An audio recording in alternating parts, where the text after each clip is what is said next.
आप अपना अगर परिचय दर्शकों को दे दें, बता दें तो लिख दे देते हैं। सब कुंभ का अर्थ है कुम्हार बनाता है, जिससे घड़ा बोलते हैं जी। शंकराचार्य मठों के शिविर लगे हुए हैं जी। और आचार्य मठ हमारा गोवर्धन मठ पूरी है। आदि गुरु शंकराचार्य ने वेदों पर भाष्य किया है, उपनिषदों पर भाष्य किया है, वेदों पर भी किया है। और क्या, और आगे अक्षर हो गए ना महाराज जी, धर्म की उपयोगिता। अब बस अब हमारा समय खत्म हो।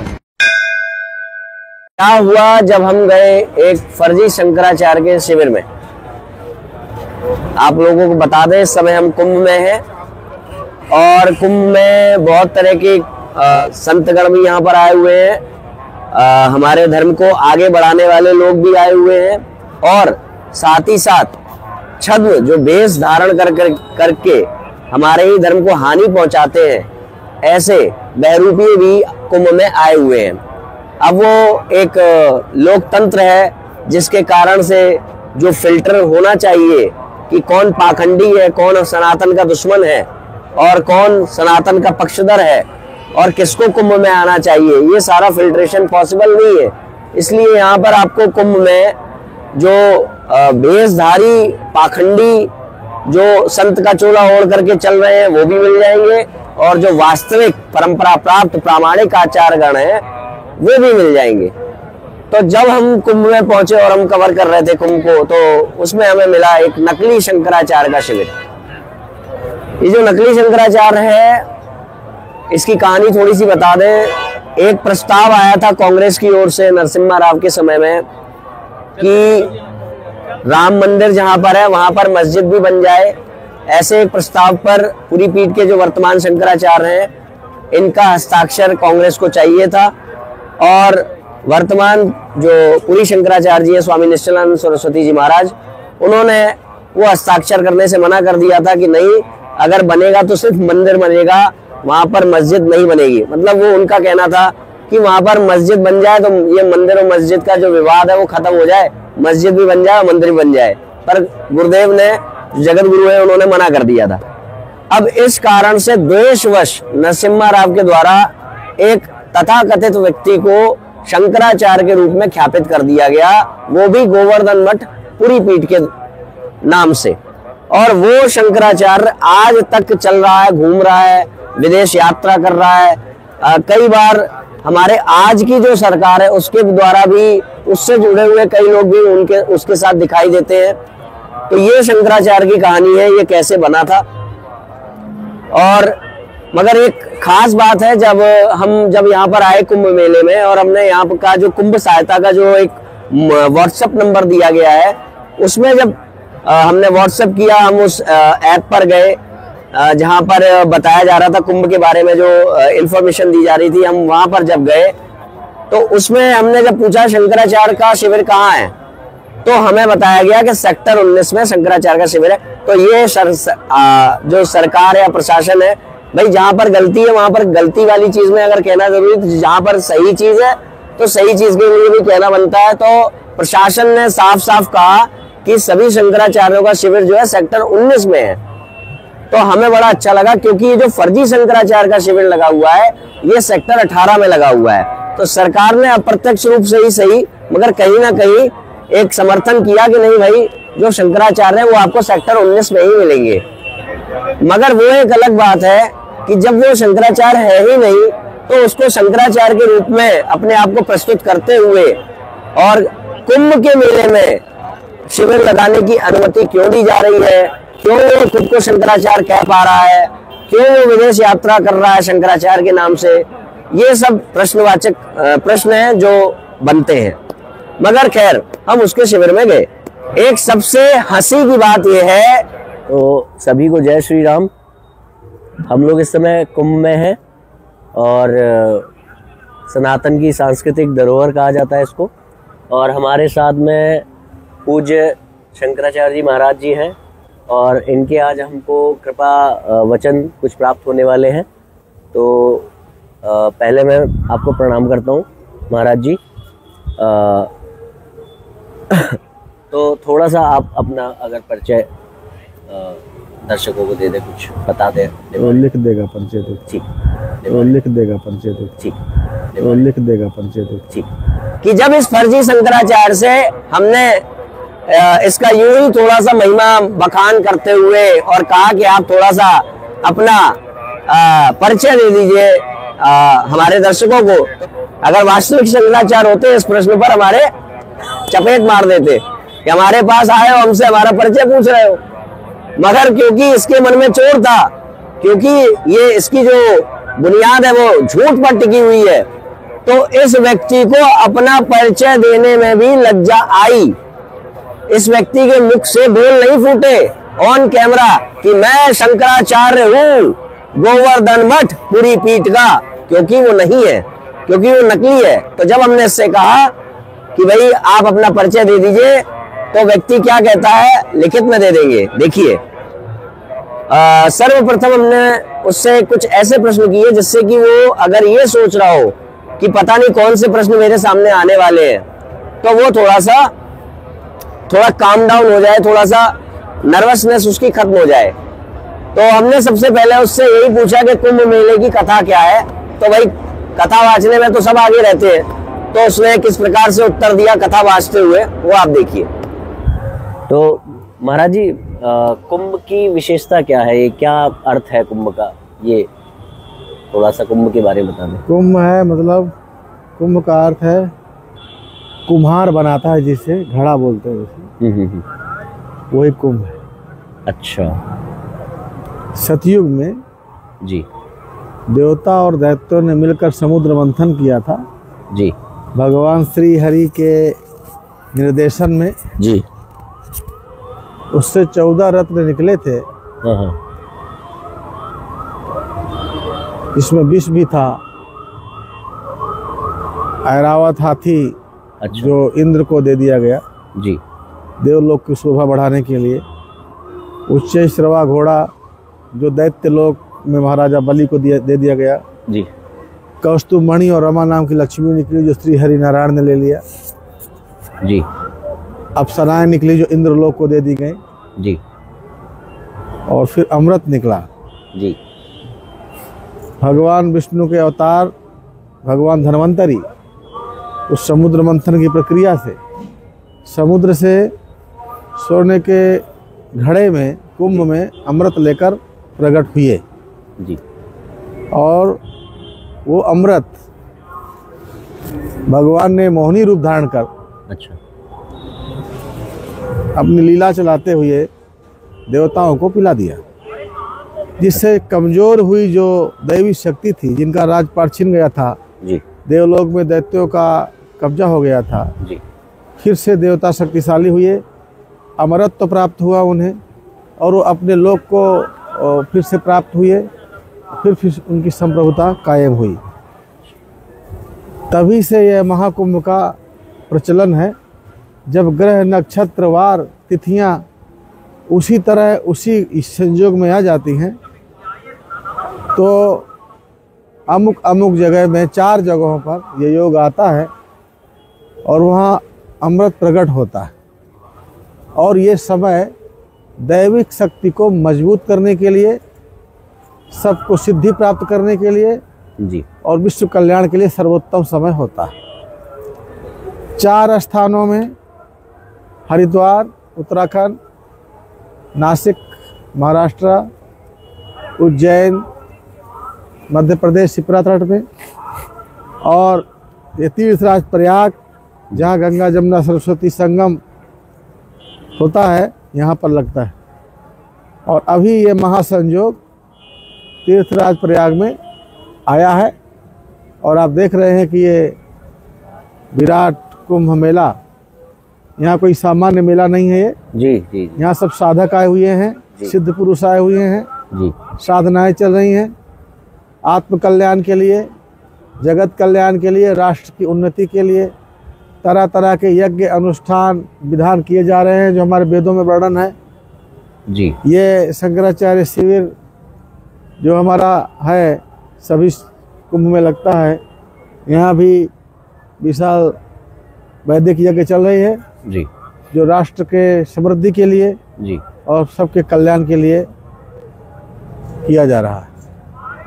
बहुत ही अच्छा हमको कुंभ के बारे में एक डेफिनेशन प्राप्त हुई है, क्योंकि आजकल लोग ये भी कर रहे हैं कि भाई कुंभ में जाने से घबरा रहे हैं और बहुत ज़्यादा भीड़ है, बहुत ज़्यादा मतलब आने में हौच पौच हो रही। तो इस बारे में थोड़ा सा आप बताना चाहेंगे क्या करना? भीड़ तो बहुत है और होती आई है हमेशा कुंभों में जी, और भीड़ होना भी चाहिए, क्योंकि ये सनातन धर्म का सबसे बड़ा पवित्रतम और महानतम समागम है। मेला का मतलब मेल मिलाप है, और ये भारतवर्ष सनातनी है और हमारे सनातन परंपरा को मानने वाले श्रद्धालु भारत से बाहर भी पूरी दुनिया में रहते हैं, और सबको इस बात का इंतज़ार होता है कि वो महाकुंभ का पर्व आएगा तो हम भी जाएंगे जी। तो भीड़ तो होना स्वाभाविक है, और बहुत लोग ऐसे हैं जो शरीर से नहीं आ पा रहे लेकिन मन से सम्मिलित हैं। तो एक तरह से पूरी दुनिया ही, पूरा उत्तर प्रदेश और भारतवर्ष ही नहीं, पूरा दुनिया ही इस समय कुंभमय माहौल में रंगा हुआ है। कुछ लोग, काफ़ी सारे लोग यहाँ प्रयाग आ पहुँचे हैं और बहुत लोग नहीं आए हैं जो अपने अपने जगह से आनंद मना रहे हैं। तो जो आए हुए हैं उनको, और जो आना चाहते हैं उनको भी चिंता करने की, घबराने की कोई ज़रूरत नहीं है। यहाँ सब कुछ बहुत सामान्य व्यवस्थाएं चल रही हैं, और यहाँ के सरकार ने और यहाँ के मुख्यमंत्री जी ने, जो खुद एक साधक और सिद्ध हैं, एक महान संत परंपरा के संवाहक हैं, उन्होंने पूरे लगन के साथ इस दिन के लिए, इस उत्सव के लिए पिछले 2 सालों से तैयारियां की हैं बहुत व्यापक स्तर पर, और बहुत बड़े क्षेत्र में ये मेला फैला हुआ है।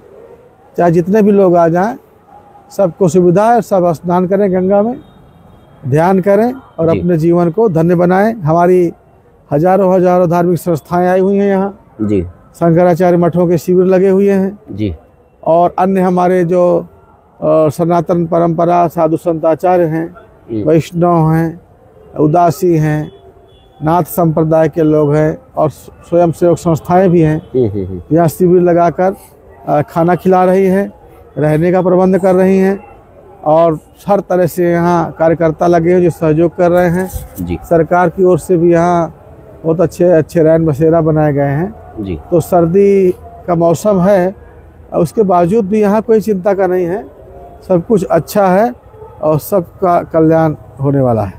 बहुत बढ़िया।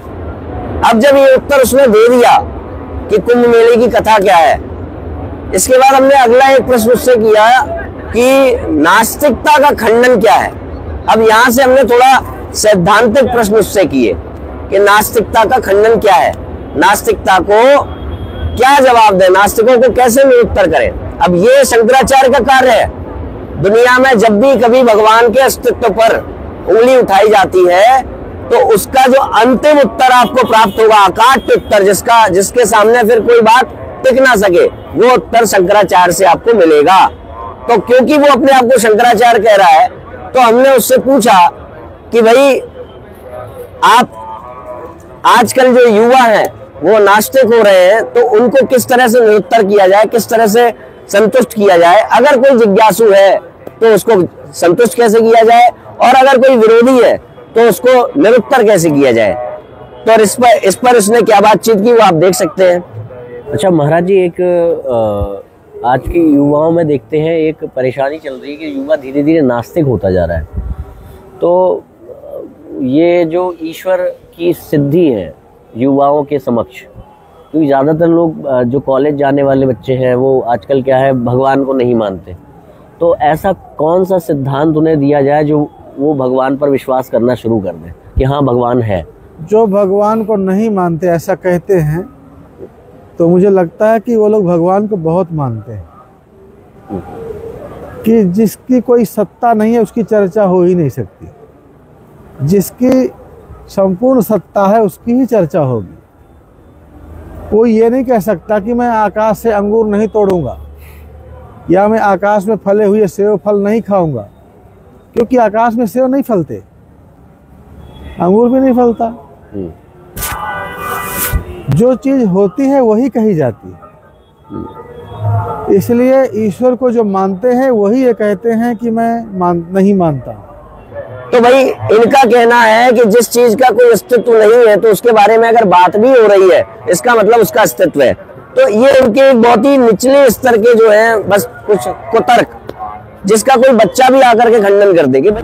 जैसे कोई कुछ उग्रता करे तो लोग कहते हैं राक्षस है, और फिर ये अवधारणा बन जाती कि राक्षस भगवान को नहीं मानते, और राक्षस कहते भी हैं कि हम भगवान को नहीं मानते।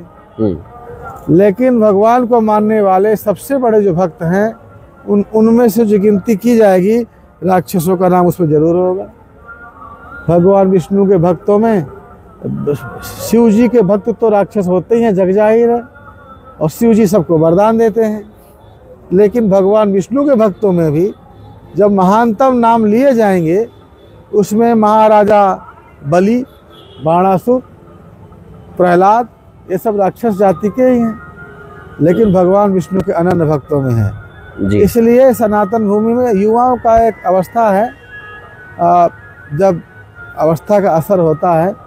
बाकी हमारे सब बच्चे अच्छे हैं, युवा हमारे अच्छी दिशा में जा रहे हैं। हाँ, कुछ पश्चिमी संस्कृतियां हैं जो उनको डिगाने की कोशिश करती रहती जी, और कभी कभी वो डिगते नजर भी आते हैं। लेकिन हमारी ऋषि संस्कृति बहुत मजबूत है और वो फिर से वापस अपने संस्कारों में आ जाते हैं और अच्छे दिशा में आगे बढ़ते हैं। आगे बढ़ें इसके लिए माता पिता को भी अपना जिम्मेदारी करते हैं, माता पिता करते ही हैं और करना चाहिए, और गुरुजनों को भी अपनी जिम्मेदारी करते हैं और आगे करेंगे। बहुत बढ़िया। तो महाराज जी, इसमें कई बार ये होता है कि जैसे हम लोग कॉलेजेस वगैरह में जाते हैं ना, कैंप लगाते हैं ये, तो उसमें क्या होता है कि वो लोग इस तरह के अनर्गल काउंटर करते हैं। तो क्या हमारे पास कोई परफेक्ट ऐसा सिद्धांत नहीं है कि उसका एक दिक्कत है कि जब हमारा देश गुलाम हुआ था तो आक्रांताओं ने यहाँ आक्रमण किया और यहाँ अपना कब्जा जमा लिया जी, और वो जो आक्रांता थे वो सांस्कृतिक रूप से हमसे भिन्न थे, और यहाँ शासन आते ही उन्होंने हमारे जो प्रयोगशालाएं हैं, प्रशिक्षण संस्थान है जिन्हें गुरुकुल कहते हैं जी, जिनमें संस्कारों का निर्माण होता था। मनुष्य बनने के लिए मनुष्य को टेलर नहीं बनाता, मनुष्य को नाई नहीं बनाता, मनुष्य संस्कार से बनते जी। उस संस्कार से मनुष्य बनाने वाली जो प्रयोगशालाएं थी, गुरुकुल थे, उनको विधर्मी शासन में बंद कर दिया गया। उसके बाद कई खानदान यहाँ शासन में आए, लेकिन वो सनातन से नहीं थे। उसके बाद ब्रिटिश शासन आ गया और उन्होंने भी हमारी संस्कृति के बारे में उन्हें कोई चिंता नहीं थी। लेकिन जब देश आज़ाद हो गया, स्वराज कायम हो गया, तब हमारे वो शिक्षा पद्धति आ जानी चाहिए थी जो विधर्मी शासन में आके बंद कर दिए गए, वो नहीं आई। इसकी कमी हमें खल रही है, हमारे समाज को अखर रही है, और उसी के कारण ये जो अलग अलग विचार आते हैं युवाओं में, तो उनमें मार्गदर्शन का अभाव है, शिक्षण प्रशिक्षण का अभाव है। इसलिए हमारा शंकराचार्य मठ, हमारा गोवर्धन मठ पुरी, और हमारे जो आचार्य थे उन्होंने उस समय भी जब यहाँ विधर्मियों का शासन था, हमारे मठ ने हमेशा ये कोशिश रखा कि गुरुकुल चलते रहे, गौशालाएं चलती रही, हमने चलाया भी। अब चूंकि विधर्मी शासन नहीं है और राष्ट्र में हिंदूवादी शासन है, स्वदेशियों का शासन है, इसलिए हम कहते हैं कि फिर से वो गुरुकुल खोल दिए जाए, गांव-गांव में गुरुकुल खोल दिए जाए, ऋषि परंपरा वापस आए, जिससे उम्र रहते बच्चों में युवा होते होते वैदिक संस्कार आ जाए और वो बिना किसी समय को बर्बाद किए मनुष्य जीवन के असली लक्ष्य की ओर तेजी से बढ़ते चले जाए। इससे राष्ट्र की भी उन्नति है और समाज की भी उन्नति है। जी, बहुत बढ़िया। ये आपने मार्गदर्शन दिया किस तरह से युवाओं में हम लोग ईश्वर की स्थापना कर सकते हैं। मगर मैं महाराज जी ये चीज़ जानना चाह रहा था, जैसे कोई एक ऐसा प्रॉपर एक कोई सिद्धांत, कोई फंडामेंटल हमारे सनातन धर्म ने दिया हो कि हम उसको काउंटर कर सके। जब जैसे आपने कहा ना कि जो चीज़ नहीं है उसके बारे में बात ही नहीं होगी, तो इसमें वो लोग ये कहते कि तुमने कोई कल्पना की, हम उस कल्पना को मना कर रहे हैं। आपने कल्पना की भगवान की, तो हम नास्तिक हैं, हम उसको मना कर रहे हैं। तो कोई ऐसा नास्तिक आस्तिक का जो ये वाद विवाद है जी, ये बहुत पुराना है जी। ये ऋषि कुल में भी था जी। जो नहीं मानते हैं वो नहीं मानते हैं। वो तो हिरण्यकश्यप भी कहते थे कि मैं भगवान को नहीं मानता जी। और भगवान नाम की कोई चीज नहीं है, और यदि कोई भगवान है तो मैं हूँ, क्योंकि मैं राजा हूँ। सर्वदेव मैं क्वासो यदि स सर्वत्र कस्मात् स्तंभो न दृश्यते। लेकिन उनका बेटा था, वो कहता था भगवान है, और वो कड़ कड़ में व्याप्त है। उसने उसको बहुत प्रताड़ित किया, लेकिन वो नहीं माना, वो कहता था भगवान है। अंत में जब बात अंतिम चरण में आ गई और हिरण्यकश्यप ने अपने उस विष्णु भक्त पुत्र को मारने के लिए अंतिम चरण में आ गया और पूछा कि इस पत्थर में बांधकर यदि वो सब जगह है तो पत्थर में क्यों नहीं दिखाई देता, तुम्हारे प्राण क्यों नहीं बचा रहा, अब मैं तुम्हें मार रहा हूँ जी। तो भगवान ने प्रकट हुए पत्थर फाड़ के, नरसिंह आ गए जी जी। और वो तो सुरक्षित था वरदानों से जी, लेकिन कोई उसकी रक्षा नहीं कर पाया जी जी, और वो मारा गया जी। तो कहने मतलब ये है कि जो ये सदियों से चली आ रही है, हमारे पास प्रॉपर नास्तिकता का कोई खंडन नहीं है, हमारे आचार्यों ने दिया हो। ऐसे नास्तिक आचार्य भी हुए हैं हमारे, नहीं हमारे जो हर दर्शन हमारे मान्य हैं जी, लेकिन ऐसे भी दार्शनिक हुए हैं जो बड़े विद्वान थे लेकिन भगवान को नहीं मानते, धर्म को नहीं। चारवाक आदि, जैसे हमारे जो शंकराचार्य, आदि शंकराचार्य जी, इनके द्वारा कोई ऋषि महर्षियों द्वारा दिया गया कोई ऐसा अकाट्य सिद्धांत जिससे कि हम नास्तिकों की बोलती बंद कर दें, वो माने या ना माने, उनको निरुत्तर कर दें, निराधार कर दें। बहुत है। आदि गुरु शंकराचार्य ने वेदों पर भाष्य किया है, उपनिषदों पर भाष्य किया है, वेदों पर भी किया है, और क्या, और अनेक ग्रंथ लिखे हैं। बहुत है। आदि गुरु शंकराचार्य ने वेदों पर भाष्य किया है, उपनिषदों पर भाष्य किया है, वेदों पर भी किया है, और क्या, और अनेक ग्रंथ लिखे हैं। बहुत है। आदि गुरु शंकराचार्य ने वेदों पर भाष्य किया है, उपनिषदों पर भाष्य किया है, वेदों पर भी किया है, और क्या, और अनेक ग्रंथ लिखे हैं। तो इसने एक जगह पर देखिए क्या कहा, जब इसने ये कहा कि शंकराचार्य ने वेदों पर भाष्य किया था, आदि शंकराचार्य ने, अब ये खुद को शंकराचार्य कह रहा है, तो कम से कम इसको आदि शंकराचार्य के बारे में तो पता होना चाहिए था। मगर ये कह रहा है कि आदि शंकराचार्य जी ने वेदों पर भाष्य किया था, जबकि आदि शंकराचार्य जी ने वेदों पर भाष्य नहीं किया था। उन्होंने उपनिषद पर भाष्य किया था, उन्होंने ब्रह्म सूत्र पर भाष्य किया था, गीता पर भाष्य किया था, वेदों पर भाष्य नहीं किया। उनकी परंपरा के आचार्य शायन ने वेदों पर भाष्य किया था। तो ये जो अपने आप को शंकराचार्य कह रहा है, इसको इतनी एक आधार बेसिक नॉलेज भी नहीं है कि आदि शंकराचार्य जी ने क्या किया था और क्या नहीं किया था, और ये अपने आप को शंकराचार्य कह रहा है। तो वो सब वही तो कह रहा हूँ कि गुरुकुल प्रणाली आएगी तो सारा अधूरा ज्ञान भी अजीर्ण करता है। तो उन्होंने कोई सिद्धांत नास्तिकों के खंडन के लिए दिया हो, ऐसा कुछ? बहुत कुछ है। उनके जितने अद्वैत सिद्धांत के ग्रंथ हैं जी, तो हमें कोई एक सिद्धांत आप दे देते जिससे नास्तिकता का खंडन क्या है? शास्त्रोक्त असतो मां सद्गमया, तमसो मां ज्योतिर्गमया, मृत्युर्मा मृतम गमया। एक नास्तिक व्यक्ति के अंदर भी कभी ना मरने की प्यास विद्यमान है, अखंड ज्ञानी बन जाने की प्यास विद्यमान है, और सदा सुखी रहने की प्यास विद्यमान है। इन तीनों प्यास को मिलाकर कहते हैं सत्य चित आनंद। तो सत्य चित आनंद की प्यास एक नास्तिक व्यक्ति के अंदर भी है। तो जिस प्रकार एक नास्तिक व्यक्ति के अंदर एक नियम है कि हमारे अंदर उसी चीज की चाह होती है जिस चीज की चाह का विषय का अस्तित्व हो। इनबिल्ट चाह की बात कर रहा हूं, जिस चाह से हम स्वयं को अलग नहीं कर सकते। हम चाह के भी मृत्यु के भय से अपने आप को अलग नहीं कर सकते। हम चाह के भी सब कुछ जान लेने की इच्छा से स्वयं को अलग नहीं कर सकते। हम चाह के भी सदा सुखी रहने की इच्छा से स्वयं को अलग नहीं कर सकते। हाँ, मगर कुछ वस्तुनिष्ठ चीजें आ जाएंगी, जैसे मैंने कहा कि उड़ने वाला डायनासोर, मुझे उड़ने वाला डायनासोर चाहिए, इस चाह से हम अपने आप को अलग कर सकते हैं। मगर हमसे कह दिया जाए भाई आप जो अमर होने की इच्छा है उसको छोड़ दो, तो नहीं छोड़ पाएंगे। जितनी बार मृत्यु का ख्याल हमारे मन में आएगा उतनी बार हम उस ख्याल से दूर भागना चाहेंगे, है ना। तो एक नास्तिक व्यक्ति के अंदर भी सत्य चित आनंद की चाह विद्यमान है। नियम क्या है कि हमारे अंदर जो भी चाह ऐसी है जिससे हम स्वयं को अलग नहीं कर सकते हैं, उस चाह के विषय का दुनिया में अस्तित्व है। जैसे हमारे अंदर भूख है तो दुनिया में खाना है, हमारे अंदर प्यास है तो दुनिया में पानी है, हमारे अंदर देखने की चाह है तो दुनिया में क्या है, दृश्य है, हमारे अंदर सुनने की चाह है तो दुनिया में क्या है, आवाज है। तो जिस प्रकार एक नास्तिक व्यक्ति के अंदर भी व्याप्त भूख का विषय भोजन सिद्ध होता है, प्यास का विषय पानी सिद्ध होता है, उसी प्रकार से एक नास्तिक व्यक्ति के अंदर भी व्याप्त सत्य चित आनंद की चाह का विषय सच्चिदानंद स्वरूप परमेश्वर का अस्तित्व डंके की चोट पर सिद्ध होता है। यह है नास्तिकता का खंडन, यह है नास्तिकता का उत्तर। मगर इस फर्जी शंकराचार्य के पास ऐसा कुछ नहीं था।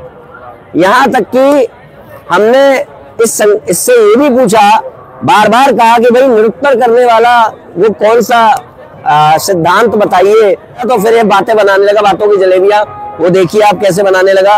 ये कहने लगा कि आचार्यों ने बहुत कुछ लिखा है। हमने कहा क्या लिखा है, क्या लिखा है आचार्य ने? वो यूट्यूब में नहीं मिल सकता। अच्छा अच्छा, वो यूट्यूब में नहीं मिल सकता। अच्छा अच्छा, वो यूट्यूब में नहीं मिल सकता। अच्छा अच्छा, वो यूट्यूब में नहीं मिल सकता। अच्छा अच्छा, हाँ ठीक है।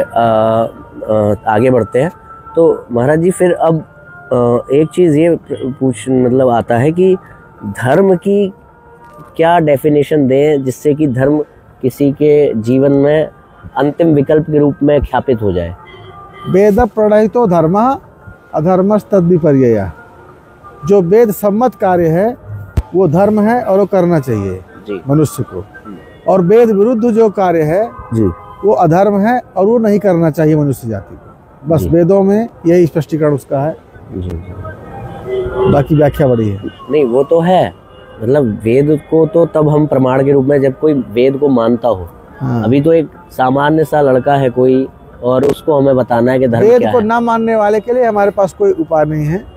वो नास्तिक मत है, नास्तिक मत हमेशा से रहते। नहीं फिर भी हम कुछ समझा तो सकते हैं ना कि क्यों मानना चाहिए तुम्हें वेद को, क्यों मानना चाहिए तुम्हारे धर्म आज को। तक तो नहीं समझे हैं, समझाने वाले समझा रहे हैं। आदि गुरु शंकराचार्य समझाने ही आए थे, जी जी जी भगवान राम समझाने ही आए थे, जी जी श्री कृष्ण समझाने ही आए थे। जी। तो जो समझने वाले हैं वो समझ जाते हैं, और जो नहीं समझने वाले हैं वो नहीं समझते। हाँ तो कुछ उन्होंने ऐसा बोला होगा ना कि ये समझ लो, तब जिससे कि वो समझे। वो न समझे नहीं बात अलग है, मगर हम कुछ ऐसा बताएं तो कि वो धर्म को समझ पाए। धर्म उनके लिए क्यों आवश्यक है, धर्म का पालन। अष्टादश पुराणेषु व्यासस्य वचनद्वयम्। धर्म का व्याख्याता सबसे बड़ा हमारा महर्षि व्यास है, और वो कहते हैं कि अष्टादश पुराणेषु व्यासस्य वचनद्वयम् परोपकाराय पुण्याय पापाय परपीडनम्। परोपकार के समान कोई पुण्य नहीं है और दूसरे को सताने के समान कोई पाप नहीं। परहित सरिस धर्म नहीं भाई, और पर पीड़ासम नहीं अधमाई। तुलसीदास जी की भाषा में दूसरे को पीड़ा पहुंचाने जैसे कोई अधम कार्य नहीं है, और परहित करने जैसा कोई अच्छा कार्य नहीं। सबसे अच्छा कार्य परहित। जी जी जी। मगर ये तो लक्षण हो गए ना महाराज जी, धर्म की उपयोगिता। अब बस अब हमारा समय खत्म हो, अब बस अब हमारा समय खत्म हो, अब बस अब हमारा समय खत्म हो, अब बस अब हमारा समय खत्म हो। वो हमारा समय हो गया अब बस। अच्छा बस थोड़ा सा हो, बस लास्ट बोलिए। उन्होंने कहा भाई जो वेद बताते हैं वही धर्म है। ठीक है, वेद बताते हैं वो धर्म है, मगर ये आपने धर्म को इंगित कर दिया कि भाई धर्म को कहाँ ढूंढे, कि वेद में ढूंढे। मगर उसकी उपयोगिता, उसके अस्तित्व की उपयोगिता जिससे सिद्ध हो, वो परिभाषा नहीं बता पाई है।